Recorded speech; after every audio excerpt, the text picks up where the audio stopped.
వైపు ఏమో బీఆర్ఎస్ వ్యతిరేకిస్తూ ఉంది, ఇంకోవైపు ఏమో కాంగ్రెస్ వర్గాలు అసలైన తెలంగాణ తల్లిని సృష్టించినము అని చెప్పేసి అంటున్నారు.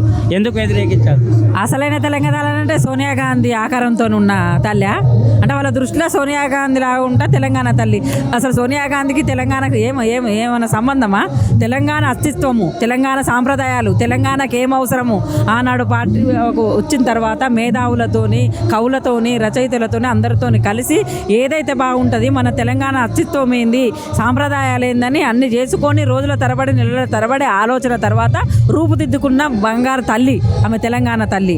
తెలంగాణ తల్లిని ఒక కేసీఆర్ గారు అయినా, మా బీఆర్ఎస్ అయినా, తెలంగాణ ప్రజలంతా ఒక కన్న తల్లిలాగా, ఒక కన్న తల్లిని నగలు లేకుండా చూస్తాడట రేవంత్ రెడ్డి. అంటే నీ తల్లిని అంత అద్మానంగా చూస్తారా? నీ తల్లిని అంత పేదరికంగా చూస్తారా?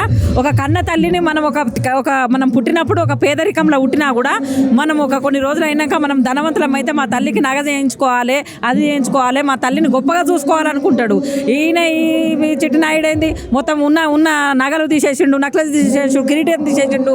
తెలంగాణ అంటే బతుకమ్మ అంటే తెలంగాణ. అట్లాంటి బతుకమ్మను కూడా చేతుల లేకుండా చేసి వాళ్ళ చేయి గుర్తు ఇట్లా చేయంటే ఏంది, చేయి కోటేయమనా? ఇంత ఘోరంగా ఇంత దరిద్రంగా పెడతా అంటే, ఈ అస్తిత్వాన్ని నాశనం చేస్తా అంటే తెలంగాణ ప్రజలు ఖచ్చితంగా బుద్ధి చెప్తారు రేవంత్ రెడ్డికి. రేవంత్ రెడ్డి నేను చెప్పిందే ఆట, నేను చేసిందే ఆట లేక ఒక రూపాయలు లేకుండా చేస్తాను అనుకుంటుండు కాబట్టి కానీ అది సాధ్యం కాదు. ఎందుకంటే తెలంగాణ అంటే కేసీఆర్ అని అంటే తెలంగాణ.